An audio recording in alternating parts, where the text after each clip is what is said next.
श्री राधे। जय माता दी। सभी भक्तों का स्वागत। हम फिर से एक बार आपके समक्ष उपलब्ध हुए। श्रावण महीने में अभी श्रावण जो चल रहे हैं, इस श्रावण महीने में आपका सौभाग्य, इतना सौभाग्यशाली आप हैं कि ऐसा अवसर आपको प्राप्त हुआ है। श्रावण मास में बहुत सारे ऐसे भगवान शिव के आराधना के लिए, पूजन के लिए पदार्थ बताए गए हैं जो कि श्रावण मास में करने से आपको फलों की प्राप्ति होगी, यानी कामना प्रद। जैसे कि इस कामना से हम जो मन में इच्छा रखते हैं उसकी पूर्णता में प्राप्ति होगी इस श्रावण मास में। इसलिए कि महासंयोग बना हुआ है। आप इस श्रावण मास में भगवान शिव का पार्थिवेश्वर पूजन करें, स्फटिक महादेव का पूजन करें, या नर्मदेश्वर भगवान शिव का पूजन करें, या कहीं मंदिर में भी पूजन करें। तो सर्वप्रथम तो निष्काम भाव से अगर भगवान शिव का आप पूजन करते हैं तो मोक्ष इत्यादि सारी कामनाओं की पूर्णता आपको मिलेगी, आपको पुण्य मिलेगा। तथा कामना प्रद कुछ वस्तुएं बताई गई हैं। श्रावण मास में रुद्राभिषेक का बहुत ही बड़ा महत्व है। प्रतिदिन हमको रुद्राभिषेक करना चाहिए। भगवान शिव का श्रावण महीना चल रहा है। श्रावण महीने में कामना प्रद वस्तुएं ये है कि जैसे कि अगर किसी व्यक्ति को पुत्र की कामना हो, संतान प्राप्ति की कामना हो, किसी के कुंडली में संतान का योग न हो, या फिर कोई स्त्री काकबंधिया यानी बाजो जिसको पुत्र उत्पन्न न होता हो, कुंडली के ऐसे कुछ संयोग बन जाते हैं जिस कारण से संतान उत्पत्ति में परेशानी होती है, तो श्रावण मास में भगवान शिव का पार्थिवेश्वर पूजन करें। साथ में दूध और गंगा जल दोनों मिश्रित कर करके भगवान का एकादशनी रुद्राभिषेक आप अपने घर में वैदिक विद्वान वेद पाठी ब्राह्मण से कराएं और भगवान का बिल्वपत्र से शिवार्चन करें और कोई फल ले लें। बिल्वपत्र और फल ये दोनों लोग लेकर के भगवान का शिवार्चन करें। 108 नाम हो या 1008 नाम हो, भगवान को पुष्प और फल करना क्या है तो भगवान शिव का पार्थिवेश्वर पूजन करें, या फिर मंदिर में अगर पूजन करने जा रहे हैं तो शिवलिंग का पूजन करें। घर में स्फटिक नर्मदेश्वर भगवान का भी आप शिवार्चक ब्राह्मणों द्वारा करा करके और एकादशनी रुद्राभिषेक करें। रुद्राभिषेक करने के पश्चात जब उत्तर पूजन किया जाता है, यानी रुद्राभिषेक करने के पश्चात भगवान शिव का उत्तर पूजन, श्रृंगार इत्यादि किया जाता है, तो श्रृंगार इत्यादि करने के बाद 108 की संख्या में पुष्प लें और 108 की संख्या में कोई भी फल लें और भगवान शिव को अपनी कामना मन में रखते हुए, संतान की कामना मन में रखते हुए और भगवान शिव को अर्पण करें। इससे हमें अतिशीघ्र ये संतान की प्राप्ति होगी। उसके बाद दूसरा उपाय है, दूसरा है कि मधु और घी, यानी मधु ले लें और घी ले लें। मधु और घी दोनों मिश्रित कर करके और भगवान शिव का पार्थिवेश्वर पूजन, रुद्राभिषेक मधु और घी से मिश्रित कर करके भगवान का रुद्राभिषेक करें। इसमें आप लघु रुद्राभिषेक, रुद्र महारुद्राभिषेक, एकादशनी अभिषेक, आप जो भी अभिषेक करें, जो संभव हो सके विद्वानों से आप रुद्राभिषेक कराएं। मधु और घी को मिश्रित कर करके और भगवान शिव का अभिषेक करें, तो इससे क्या होगा कि हमारा व्यापार वृद्धि करेगा। व्यापार में कोई अवरुद्धता हो, व्यापार में कोई बाधा हो, तो उसकी वृद्धि होगी और दोष का निवारण होगा। व्यापार में कोई दोष उत्पन्न हो रहा हो तो मधु और मिश्रित से भगवान शिव का रुद्राभिषेक करने से व्यापार में वृद्धि होगी और बाधा खत्म होगा। व्यापार में बहुत सा धन का आगमन होगा। ये तो स्वाभाविक है कि भगवान का अभिषेक करेंगे भगवान शिव का, तो दूध घी और मध से मिश्रित करने से, मिश्रित कर करके और भगवान शिव का रुद्राभिषेक करने से हमारे व्यापार में वृद्धि होगी और धन का आगमन होगा। तो जो व्यक्ति व्यापार में वृद्धि चाहते हो, व्यापार में कोई बाधा हो उसका निवारण चाहते हो, और धन का आगमन चाहते हो कि धन आते रहे, व्यापार रुके नहीं, निर्विघ्नता पूर्वक व्यापार चलता रहे, संचालित होता रहे, तो घी और मधु मिश्रित कर करके और भगवान का रुद्राभिषेक करें। इससे व्यापार में वृद्धि और धन की प्राप्ति होगी। तीसरा, यानी हम आपको बता रहे हैं कि निष्काम भाव से भी रुद्राभिषेक करें और सकाम भाव से हम जो रुद्राभिषेक करने जा रहे हैं, तो दूध से भगवान का अभिषेक करने से और पुष्प और फल अर्पित करने से हमें संतान की प्राप्ति होती है, पुत्र की प्राप्ति होती है अति शीघ्र। और मधु और घी से भगवान का रुद्राभिषेक करने से व्यापार में वृद्धि और धन का आगम होता है।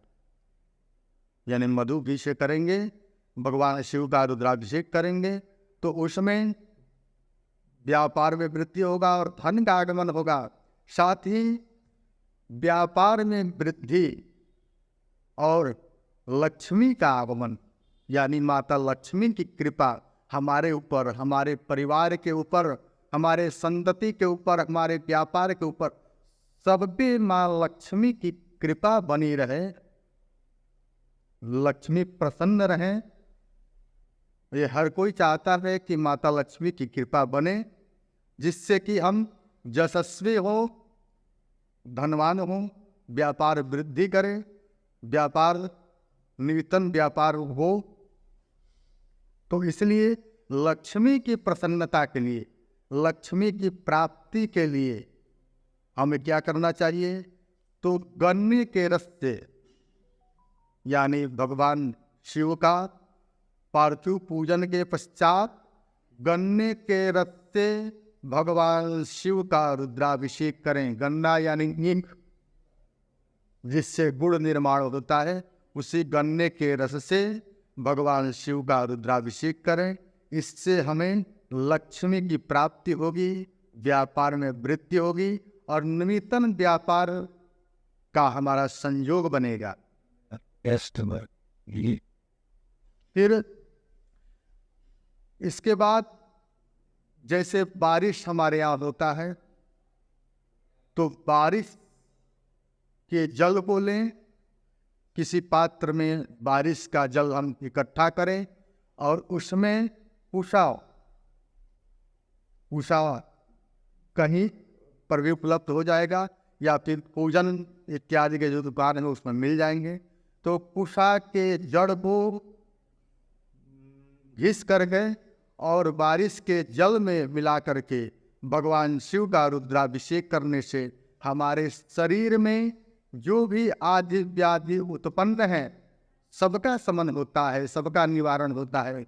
रोग व्याधि हमारे शरीर में उत्पन्न हो, समाप्त न हो रहे हो, खत्म न हो रहे हो, हमें कष्ट प्राप्त हो रहा हो, तो बारिश का जल, वर्षा का जल एक जगह एकत्रित करें और कुशा उसमें घस करके उसके जड़ को और मिश्रित कर करके और भगवान शिव का कामना रख करके कि हे भगवान, हम यथाशीघ्र जितना जल्द हो सके निरोगी हो सके और आरोग्यता को प्राप्त कर सके, आदि व्याधि हमारे शरीर से समाप्त हो, हमारे परिवार के लोगों के शरीर से आदि व्याधि समाप्त हो, सब लोग निरोगी हो जाएं, सब लोग स्वस्थ हो जाएं।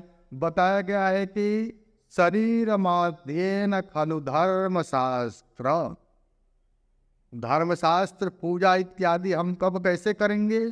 जब हम स्वस्थ रहेंगे। कुछ भी कर पाएंगे तब जबकि स्वस्थ रहेंगे। तो यही बताया कि हम स्वस्थ रहें, हमारा परिवार संतति सब कोई स्वस्थ रहे, निरोग रहे।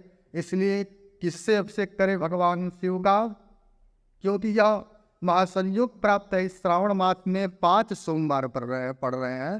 तो इस 5 सोमवार में यह संयोग बता रहा है कि बारिश के जल को एकत्रित कर करके और पूषा के जड़ को घिस कर करके और बारिश के जल में मिश्रित करके और भगवान शिव को प्रसन्न करने के लिए अभिषेक करें। इससे हमारे शरीर, हमारे परिवार के शरीर में जो भी रोग आदि व्याधि सबका शमन होगा, सब समाप्त होंगे और भगवान शिव के हम कृपा पात्र बनेंगे। इसके बाद बताया कि शास्त्र में वर्णित है कि घी यानी घी भगवान शिव का पार्थिवेश्वर पूजन, शिवलिंग का पूजन, स्फटिक शिवलिंग का पूजन हम करें। पूजन के पश्चात घी से, केवल घी से भगवान शिव का रुद्राभिषेक करने से हमें वंश विस्तार में भगवान का आशीर्वाद प्राप्त होता है। यानी हम वंश विस्तार कर सकते हैं, हमें संतान की प्राप्ति होगी, संतति की प्राप्ति होगी। हमारे कुंडली में ऐसे कुछ योग उत्पन्न हो जाते हैं, ऐसे भाव में, द्वादश भाव में ऐसे क्रूर ग्रह जो है क्रूर स्थान पे, संतान स्थान पे बैठ जाते हैं, जिसके प्रभाव से हमें वंश वृद्धि में व्यवधान उत्पन्न होता है। तो उस व्यवधान के निवारणार्थ समाप्त करने के लिए हम भगवान शिव का घी से रुद्राभिषेक करें इस श्रावण मास में, तो हमें वंश विस्तार में जितने भी व्यवधान हैं सबका निवारण होगा। तो भगवान शिव का घी से करें। इसके बाद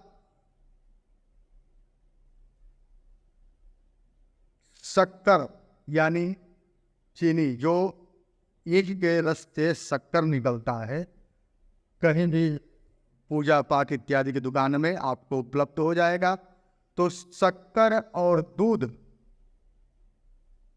भगवान शिव का शक्कर और दूध मिश्रित कर करके और अभिषेक करने से किस फल की प्राप्ति होगी? तो हमारे घर में, हमारे परिवार, बच्चे जो लोग मंद बुद्धि के हो गए हैं, जिनका उम्र अधिक हो गया है और बुद्धि जो है बहुत उम्र के हिसाब से कम है, बुद्धि उनका विस्तार नहीं हो रहा है, वो विकसित नहीं हो रहा है, उनको विद्या प्राप्त करने में और रुद्धता प्राप्त कर रही हो, कुछ याद कर रहे हो वो भूल जाते हैं।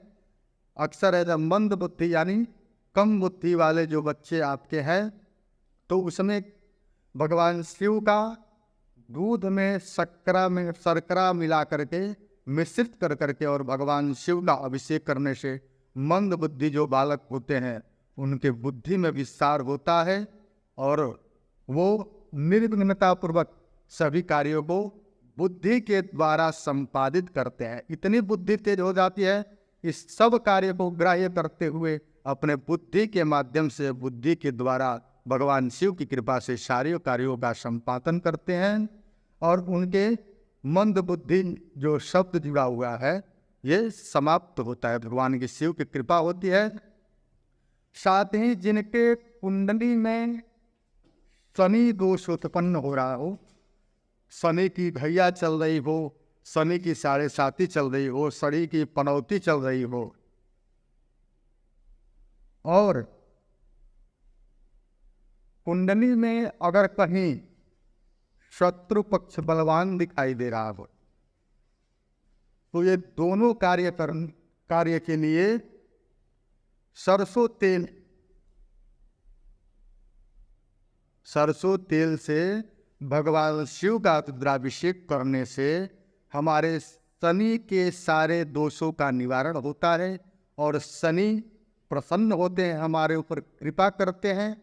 शनि की कृपा हम प्राप्त करते हैं। साथ ही हमारे विरोध में शत्रु, जो भी जिस प्रकार के शत्रु हो, शत्रु का शमन होता है। शत्रु के मन में हमारे प्रति मित्रता का भाव उत्पन्न हो जाता है। भगवान शिव का रुद्राभिषेक करने से शत्रु पराजित हो जाता है।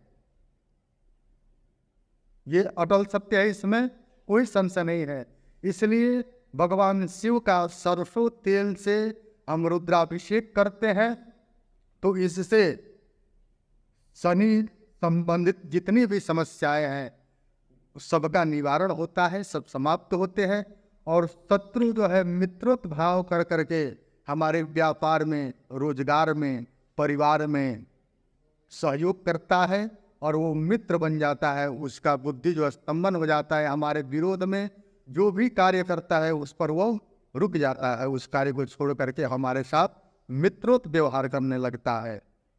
सरसों तेल से भगवान शिव का अभिषेक करें। आगे भी आप हमारे चैनल से, वेबसाइट से जुड़े रहें।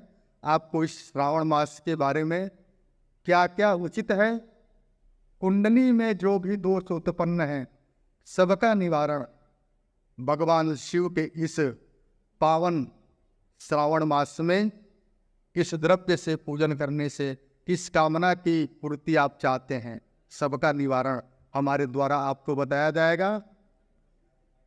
आचार्य अभय द्विवेदी, आप हमारे चैनल से जुड़े। सबको राधे राधे, जय माता दी।